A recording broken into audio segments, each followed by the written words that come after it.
Hello everyone, welcome to my videos.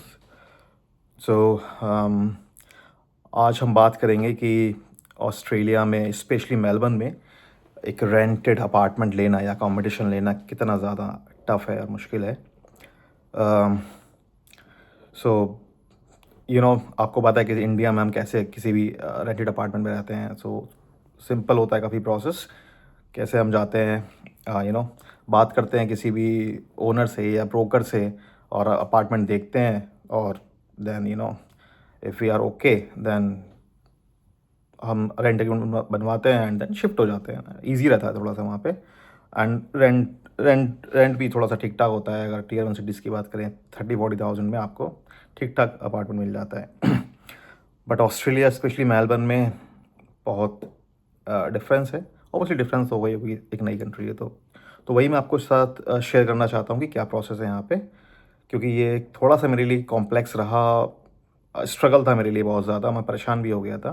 लोग हो जाते हैं परेशान क्योंकि ऑब्वियसली हम इंडियंस हैं। हमने इंडिया में चीज़ें बहुत ज़्यादा इजी रहती हैं, स्पेशली ये सारी चीज़ें क्योंकि मिल जाती हैं इजीली। लोग बहुत कम रेंट पे रहना पसंद करते हैं, तो चीज़ें थोड़ी इजी है। मुझे ऐसा लगा पर्सनली, मैं भी काफ़ी रेंट पे रहा हूँ इंडिया में, तो मेरे अकॉर्डिंग जो इंडिया में रेंटेड अपार्टमेंट में रहना और मेलबर्न में रेंटेड अपार्टमेंट में रहने का जो प्रोसेस है और जो स्ट्रगल है वो बहुत डिफरेंट है। मेरे हिसाब से चीज़ें ईजी थी इंडिया में इस रेंटल वाले इस प्रोसेस में। तो मैं यहाँ का प्रोसेस बताता हूँ आपको कि होता क्या है। स्पेशली पहली चीज़ आपको पता होना चाहिए कैसे देखना है। तो एक मोस्ट फेमस एप्लीकेशन है रियल एस्टेट एयू करके। तो वहाँ पे आप वो एप्लीकेशन आप डाउनलोड कर सकते हैं या वेबसाइट से जाके भी आप उसको देख सकते हैं। उसमें आप लोकेशन डाल सकते हैं, जिस भी लोकेशन पे आपको फ्लैट लेना है, अपार्टमेंट लेना है। सो स्ट्रगल मोस्टली लोग क्या कोशिश करते हैं, क्योंकि हर कोई पसंद करता है शहर के बीच में रहना। सब चाहते हैं कि शहर में रहें और चीज़ें इजीली अवेलेबल रहें, तो थोड़ा रिमोट एरिया ना हो। हर कोई चाहता है, हर कंट्री हर शहर में हर लोग यही प्रेफर करते हैं। तो हर कोई यहाँ पे भी हम कोशिश करते हैं लोग कि सिटी में रहें और चीज़ें अवेलेबल रहें इजीली। वहाँ पे आप अपनी लोकेशन, कुछ है पर्टिकुलर एरियाज़ आप गूगल कर सकते हैं उसके लिए कौन कौन से एरियाज़ रहते हैं सिटी में हैं। तो वो आप लोकेशन सेट कर सकते हैं एप्लीकेशन में, और अपना बजट या 1 बेडरूम 2 बेडरूम जो है आप सेट कर सकते हैं, और अकॉर्डिंगली आप सर्च करना शुरू कर सकते हैं। तो आप उसमें बहुत सारे लेट से आपने कुछ अपार्टमेंट शॉर्टलिस्ट किए, तो उसमें यहाँ पे एक इंस्पेक्शन का एक प्रोसेस होता है। उसमें क्या होता है कि एक पर्टिकुलर टाइम उसमें लिखा होगा कि इस डेट पर और इस टाइम पर इस पर्टिकुलर अपार्टमेंट की इंस्पेक्शन है। तो आप उसमें अप्लाई करते हैं। अप्लाई करने पे आप उस पर्टिकुलर टाइम फ्रेम में, यहाँ पे लोग थोड़ा सा टाइम को लेके बहुत ज़्यादा कॉन्शियस रहते हैं। वहाँ अगर लिखा है 1 PM तो 1 PM है, और 10 से 15 मिनट का टाइम रहता है। 10 से 15 मिनट का टाइम रहता है उस इंस्पेक्शन का। तो आपको उस पर्टिकुलर टाइम पे पहुँचना है वहाँ पे, और वहाँ पे आपको पहली चीज़ तो ये कि आप जब जाएंगे वहाँ पे उस पर्टिकुलर टाइम पे, तो आप देखेंगे कि बहुत ज़्यादा लंबी लाइन लगी होगी एक पर्टिकुलर अपार्टमेंट के लिए। वहाँ पे 10, 20, 40, 50, 100 लोग भी हो सकते हैं। It depends upon the demand. Competition बहुत ज़्यादा है। तो जब आप देखेंगे वहाँ पहुँचेंगे कितने लोग आए हैं, तो आप वैसे ही हिम्मत हार जाएंगे और लगेगा कि यार ऐसे कैसे मिलेगा। और दूसरी चीज़ तो प्रोसेस वाइज बात करते हैं, तो आप जाते हैं वहाँ पे टाइम पे इंस्पेक्शन करते हैं। इंस्पेक्शन वही आप पूरा देखेंगे, चेक करेंगे, सारी चीज़ें चेक करने के बाद अगर आपको पसंद आता है देन आप एप्लीकेशन के थ्रू ही वो, या तो वो लिंक भेज देते हैं आपको, जो एजेंट होता है वहाँ पे वो एजेंट आपको लिंक भेजेगा, और या एप्लीकेशन के थ्रू ही आप अप्लाई कर सकते हैं। अब अप्लाई करने में और लिंक लिंक के थ्रू अप्लाई करने में और डायरेक्ट अप्लाई करने में अब होता क्या है कि जो प्रोसेस है अप्लाई करने का, उसमें बहुत सारे डॉक्यूमेंट्स की रिक्वायरमेंट होती है। वीज़ा आपका, आपकी आप जॉब करते हैं, स्टूडेंट हैं, आपकी आईडीज़ डॉक्यूमेंट, फ़ोटो आईडीज़, आप अगर प्रोफेशनल हैं, जॉब करते हैं, तो आपकी सैलरी स्लिप्स, आपका ऑफ़र लेटर, आपकी कितनी सैलरी, आपका bank statement, proof of balance, अभी आपके पास कितने पैसे हैं अकाउंट में। बहुत सारे डॉक्यूमेंट्स वो मांगते हैं, जिससे वो ये पता कर पाएँ कि आप रेंट दे भी पाएंगे या नहीं। और वो सारी चीज़ें, वो सब सारे डॉक्यूमेंट्स आप सबमिट करोगे, उसके बाद आप अप्लाई करोगे। मल्टीपल लोग अप्लाई करते हैं, तो एजेंट जो होते हैं वो सारी एप्लीकेशंस के जो है एप्लीकेशन को रिव्यू करते हैं और शॉर्टलिस्ट करते हैं। यहाँ पे देखिए मोस्टली आपके पास चीज़ें अवेलेबल रहेंगी, क्योंकि आप अगर जॉब करते हो तो सैलरी स्लिप्स भी होगी, सारी चीज़ें।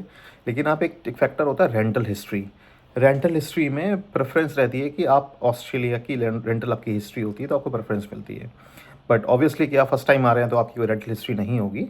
तो ऐसे में आपकी जो भी रेंटल हिस्ट्री इंडिया में रही हो, आप कहीं रेंट पे रहे हैं, रेंट पे नहीं भी रहे हैं, तो आपकी खुद की प्रॉपर्टी है, तो जो भी, तो कुछ एजेंट्स होते हैं वो 2 साल की रेंटल हिस्ट्री मांगते हैं, कुछ लोग होते हैं 5 साल की मांगते हैं, डिपेंड्स। सेम एम्प्लॉयमेंट हिस्ट्री भी कुछ 5 साल की मांगते हैं, कुछ 1 साल की मांगते हैं, करंट एम्प्लॉयमेंट की हिस्ट्री मांगते हैं। तो एक बिल्कुल एक उसकी तरह है, मुझे लगा कि जैसे कि आप किसी नई कंपनी में अप्लाई करते हैं, रिज्यूमे सबमिट करते हैं, वो शॉर्ट लिस्ट होता है, उसके बाद फिर वो आपको कॉल करते हैं, इंटरव्यू होता है, then lengthy process, right. Same way जब आप पूरा एप्लीकेशन सबमिट कर देते हैं यहाँ पे, तो वो आप, जो एजेंट होता है वो सारी एप्लीकेशन को रिव्यू करता है। रिव्यू करने के बाद वो देखता है कि कौन सी प्रोफाइल जो है स्ट्रॉन्ग है। वो सारी प्रोफाइल जो है वो ओनर को, यानी कि जो भी रेंटल प्रोवाइडर होता है ओनर, उनको वो सबमिट करेंगे, और ओनर फिर वो है उसमें से जो है फाइनल शॉर्टलिस्ट करेगा, और उनकी एप्लीकेशन जो है सक्सेसफुल मानी जाएगी। तो ये शायद थोड़ा सा इजी लग रहा हो सुनने में, बट जब रियलिटी में आप आएंगे तो देखेंगे तो काफ़ी कॉम्प्लेक्स है। क्योंकि आप जाते हो और सबमिट करते हो, आपको लगता है कि सारी इन्फॉर्मेशन फिल करिए, बट उसके बाद भी वो अनसक्सेसफुल हो जाता है, क्योंकि it totally depends upon the owner कि उनको क्या चाहिए क्या नहीं। तो आप, and you can not ask anything. So वो रहता है थोड़ा सा। सो मैं आपको बताता हूँ कि मेरे साथ क्या हुआ था। मैं 6 फैब को यहाँ पे आया था। 6 फैब से लेकर 16 फैब तक मेरा एक होटल में, मेरा कंपनी की तरफ से होटल मिला था मुझे, जिसमें मैं था। तो वहाँ मुझे कोई प्रॉब्लम नहीं हुई, वहाँ सारी चीज़ें अवेलेबल थी, तो मैं आराम से था। बट ऑब्वियसली 6 फैब की 6 to 16 फैब तक मैं था। तो 16 फैब के बाद मुझे ऑब्वियसली कोई अकोमोडेशन लेना था, और मैं कोशिश कर रहा था वहाँ पे जाके इंस्पेक्शन के लिए, बट मुझे कुछ नहीं मिला। तो यहाँ पे क्या होता है कि लोग शेयरिंग में भी ले लेते हैं। जैसे कि लेट से अभी आप रह रहे हो, राइट, और आपको लगता है कि आप 1 महीने के लिए बाहर जा रहे हो, तो आप अपना अपार्टमेंट शॉर्ट टर्म के लिए किसी को देना चाहते हो, then you can talk to them. लोग अपना जो है अपार्टमेंट रेंट पे दे देते हैं शॉर्ट टर्म के लिए। बहुत शॉर्ट टर्म और शेयरिंग में आप थोड़ा ईजी होता है, क्योंकि उसमें कोई भी, ये जो प्रोसेस आपने किया है, ये सिर्फ पर्टिकुलर रेंटल अपार्टमेंट लेने के लिए, लीज पे लेने के लिए, डायरेक्टली ओनर से और डायरेक्टली एजेंट से लेने के लिए ये प्रोसेस है। बट शेयरिंग में ऐसा नहीं होता। शेयरिंग में लेट से मैं पहले से रह रहा हूँ, मेरा 2 BHK है, मेरा रूम पार्टनर या मेरी फैमिली इंडिया गई है 2 महीने के लिए, then I can rent it out for short term. So ऐसा व्हाट्सएप ग्रुप बने हुए हैं, और फेसबुक पे भी देख सकते हैं। तो ऐसे करके आप शॉर्ट टर्म के लिए अपार्टमेंट ले सकते हैं। तो मैंने भी सेम तरीके से, मुझे व्हाट्सएप पे एक मिला जिसमें मैं अभी हूँ। सो मुझे 16 से लेकर 3 वीक्स का मुझे एक शॉर्ट टर्म अपार्टमेंट मिल गया था, क्योंकि मुझे लगा कि मैं 3 वीक्स में शायद मुझे कोई मिल जाएगा। तो मैं गया, टू बी वेरी ऑनेस्ट, और मेरी जॉब भी स्टार्ट हो गई थी। तो ये बहुत डिफिकल्ट था, क्योंकि मोस्टली वीकडेज में होती हैं इंस्पेक्शन, सैटरडे को भी होती हैं, संडे में मैंने नहीं देखा कि होती हैं। तो मंडे टू सैटरडे आप इंस्पेक्शंस होती हैं, और आपको पर्टिकुलर टाइम पे जाना होता है। तो ऑब्वियसली मैं जॉब कर रहा था, तो मेरे लिए थोड़ा डिफिकल्ट था कि जॉब भी करना, ऑफिस जाना, देन इंस्पेक्शन के लिए भी जाना, देखना, फिर अप्लाई करना, फिर रिजेक्शन हो जाता था, तो बहुत ज़्यादा स्ट्रेस होता था। और तो ये मेरे लिए थोड़ा सा डिफिकल्ट और कॉम्प्लेक्स रहा, और बहुत सारे लोगों को पता भी नहीं होता ये प्रोसेस। तो ये मैं चाहता था कि आप लोगों के साथ शेयर करूँ ये प्रोसेस। सो अगर आपके फिर भी कुछ क्वेश्चंस हैं आपके, और आप मुझे कमेंट्स में जो है पूछ सकते हैं। मैं कोशिश करूँगा बिल्कुल उनको आंसर्स करने का। तो लकीली 3-4 दिन पहले मुझे एक अपार्टमेंट मिला है। मैं आपके साथ प्राइस जो है चार्जेस भी शेयर कर देता हूँ, रेंटल चार्जेस कि क्या रहते हैं, एटलीस्ट क्या फेयर रहता है। तो मैं आपको बता देता हूँ कि मुझे एक अपार्टमेंट मिला है, 1 BHK है। 1 BHK मतलब कि वही हॉल, एक बेडरूम, वो सारी चीज़ें। तो मोस्टली अपार्टमेंट्स जो है हाई राइज ही मिलेंगे आपको, सिटी के अंदर हाई राइज मिलेंगे मोस्टली। सो वो थोड़ा सा, क्योंकि ऑब्वियसली कि मतलब स्पेस के अकॉर्डिंग वो हाई राइज बनाते हैं। तो बट आप सबअब में जाएंगे, सबअब मतलब जैसे कि रिमोट एरिया, जो एक्सटेंशन एरियाज जो हैं सिटी से, मतलब बाहर जाके, तो थोड़े से लगभग सिटी से 20-30 किलोमीटर दूर, उनको सबअब बोला जाता है यहाँ पे। तो वो एरियाज़ हैं जहाँ पे जो नॉर्मल हाउस होते हैं, जो अपने लैंड पे बने होते हैं, और आपने देखा होगा वीडियोस वगैरह में अब्रॉड में कि एक घर बना होता है काफ़ी बड़ा सा, देन काफ़ी स्पेस होता है, देन दूसरा घर बना होता है। वो सारा सबर में होता है मोस्टली, बट मेन सिटीज़ में आपको बहुत कम मिलेगा देखने को, और जो भी रेंटल अपार्टमेंट्स होते हैं वो आपको हाई राइज ही मिलेंगे। तो मुझे अभी मिला है कुछ दिनों पहले, और वो 1 BHK बहुत छोटा सा अपार्टमेंट है, एक छोटा सा बेडरूम, एक छोटा सा हॉल, और उसका रेंट है $570 पर वीक। मोस्टली यहाँ पे जो रेंट की बात करते हैं, उस जो भी चीज़ों की बात करते हैं वो पर वीक में बात करते हैं, बट वो देना आपको रेंट जो होगा पर मंथ ही देना होगा। तो वो आप कैलकुलेट कर सकते हैं पर वीक टू पर मंथ। उसके लिए आप ऐसे इंटू 4 नहीं कर सकते डायरेक्टली, उसकी कैलकुलेशन थोड़ी डिफरेंट होती है। So there are online calculators available in the market, on the Google, you can search that, you know weekly rent calculator something like that. तो वो आता है और उस पर आप डाल सकते हैं वीकली इतना है, देन मंथली कितना होगा। तो मेरा अपार्टमेंट का रेंट है $570 पर वीक। सो ये जाता है अप्रॉक्स 2500 पर वीक, पर मंथ सॉरी। और ये लगभग आप कैलकुलेट कर सकते हैं, अभी जो डॉलर की जो रेट चल रहा है, $1 to INR, ये चल रहा है लगभग 64। सो आप लगा सकते हैं लगभग लगभग 1.5 लाख रुपए के आसपास पर मंथ का रेंट रहेगा उसका। अगर INR में बात करता हूँ तो मैं, और डॉलर्स में 2500 पर मंथ, 2500 पर मंथ आपको रेंट देना है। तो और रेंट देना होता है आपको 1 मंथ का एडवांस में, और 1 मंथ का बॉन्ड देना होता है आपको। मोस्टली जगह आपको यही यही प्रोसेस मिलेगा कि आपको 1 महीने का बॉन्ड, मतलब जो 1 महीने का रेंट होगा वो ऐसा बॉन्ड देना पड़ेगा, और 1 महीने का एडवांस देना होगा।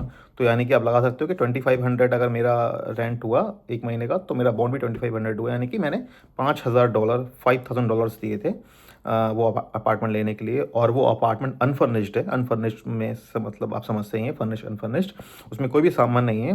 बट यहाँ पे कॉमन चीज़ें होती हैं जो आपको मिलती हैं, जैसे कि वार्डरोब मिल जाएंगी, वार्डरोब बनी होती हैं, किचन जो होता है मॉडल किचन बना होता है, और उसमें गैस जो कनेक्शन होता है वो गैस कनेक्शन होगा, वो आपके नाम पे ट्रांसफ़र कर दिया जाएगा। इलेक्ट्रिसिटी कनेक्शंस पहले से होता है, वो सब आपके नाम पे ट्रांसफ़र कर दिए जाएंगे।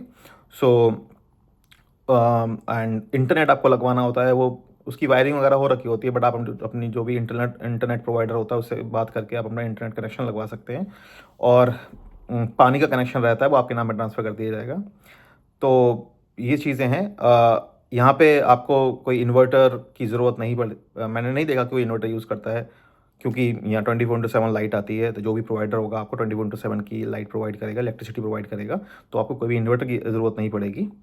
तो ये किचन का मॉड्यूलर किचन होती है, और जो है वार्डरोब मिल जाएंगी आपको, बट बाकी जो सामान होगा आपको वो सारा खुद ही। डिश वॉशर मिल जाता है जो इनबिल्ट रहता है किचन के अंदर ही, तो वो डिश वॉशर मिल जाएगा। मोस्टली जो आपको डिश वॉशर मिल जाते हैं। और अवन जो होता है वो मोस्ट ऑफ द अपार्टमेंट से मिलता ही है, वो भी किचन में ही इनबिल्ट रहते हैं वो मोस्टली, वो सब फिटिंग्स रहती हैं वहाँ पे।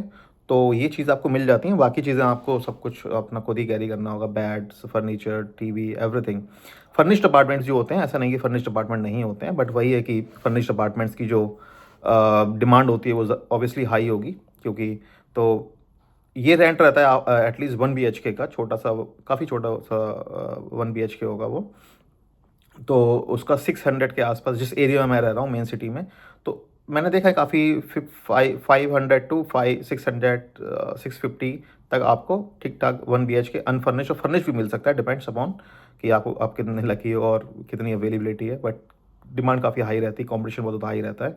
तो मुझे लग गया था लगभग 15 दिन ढूंढने में ठीक ठाक, मतलब 10-12 दिन तक मैं काफ़ी मैंने, मतलब मैं मोस्टली बाहर ही रहता था इंस्पेक्शंस के लिए, मल्टीपल इंस्पेक्शन करता था मैं, क्योंकि मुझे लेना था बहुत जल्दी। तो यही है कि आप उसको प्रोसेस फॉलो करें। जैसे ही आप आएंगे तो उस एप्लीकेशन के थ्रू, आप जब अगर आप आने वाले हैं तो आप इंडिया में भी वो स्टार्ट कर सकते हैं, मतलब एटलीस्ट शॉर्टलिस्ट कर सकते हैं और देख सकते हैं कि किसकी इंस्पेक्शन आपकी, जब आप यहाँ पे आएंगे पहुँचेंगे, किसकी इंस्पेक्शन कब है, और वो आते ही आप उसको देखना शुरू कर सकते हैं, क्योंकि इसमें थोड़ा टाइम लग जाता है इस प्रोसेस में। तो ये सारी चीज़ें हैं। दूसरी, यहाँ पे पानी का जो कॉन्सेप्ट काफ़ी अच्छा है। यहाँ पे सारे लोग टैप वाटर भी पीते हैं, कोई आरओ का कॉन्सेप्ट नहीं है। आरओ आपको लगाने की ज़रूरत नहीं पड़ेगी, और मिलेंगे भी नहीं आपको किसी अपार्टमेंट में, मैंने देखा भी नहीं कि आरओ लगे होते हैं, क्योंकि यहाँ पे जो भी लोग पानी पीते हैं वो टैप वाटर ही पीते हैं। और यहाँ पे हॉट और कोल्ड वाटर का कॉन्सेप्ट है कि टैप में उनकी फिटिंग्स रहती हैं, 24/7 आपको हॉट वाटर मिलेगा, वो सप्लाई आएगी उसकी, और जो कोल्ड वाटर होगा वो भी 24/7 रहेगा। बट उनकी जो हॉट और कोल्ड वाटर का जो बिल आता है वो बिल आता है और गैस का कनेक्शन का बिल रहता है और इलेक्ट्रिसिटी का बिल रहता है। इंटरनेट होगा तो इंटरनेट का बिल रहेगा, बट बिल बहुत ज़्यादा नहीं होता है। इन सारी चीज़ों का बिल मेरे हिसाब से 200-300, depends upon the use, but on an average 200-300 $400 maximum, I would say 200-300 में ही निपट जाएगा। $200-300 पर मंथ में आपका हो जाएगा, तो आप अकॉर्डिंगली कैलकुलेट कर सकते हैं। तो ये सारी चीज़ें मैंने सुनी नहीं है, टू बी वेरी ऑनेस्ट, ना मैंने किसी से पूछी। ये मेरा खुद का रियल लाइफ एक्सपीरियंस है। मैं अकेला ही जाता था, देखता था। मैंने एक दो फ्रेंड्स हैं मेरे, मैंने उनसे पूछा क्या प्रोसेस होता है, बट मुझे नहीं पता था। मैं यहाँ जाके मुझे पता चला, तो फिर मैं खुद ही अकेले जाता था, देखता था, इंस्पेक्शन करता था, सारी चीज़ें। तो ये मेरा खुद का रियल एक्सपीरियंस है जो मैं आप लोग के साथ शेयर करना चाहता हूँ। और मैं जो भी यहाँ शेयर करूँगा अपनी वीडियोज़ में, वो सारा कुछ रियल होगा, जो मैंने खुद महसूस किया है, खुद यहाँ पे मैंने फेस किया है, वही मैं रियल एक्सपीरियंस आपके साथ शेयर करूँगा। और आज मैं बता देता हूँ आपको डेट, कि आज 26 फरवरी है, 26 फरवरी 2026। तो मैं आपको बताना चाहता हूँ that, so that you can relate, कि कि क्या मतलब मैं कितनी पुरानी वीडियो है, क्या है वो सारी चीज़ें। तो मैंने 3-4 दिन पहले ही मुझे अपार्टमेंट मिला है। तो ये सारी डिटेल्स मैं आपके साथ शेयर करना चाहता था। कोई भी क्वेश्चंस होते हैं, कुछ भी डिटेल्स चाहिए आपको, प्लीज़ कमेंट में डालिए। I will happy to get back to you. और मैं कोशिश करूँगा कि मैं अपना एक्सपीरियंस शेयर करता रहूँ और सारी वीडियोज़ में। तब तक के लिए thank you so much, have a great day, bye.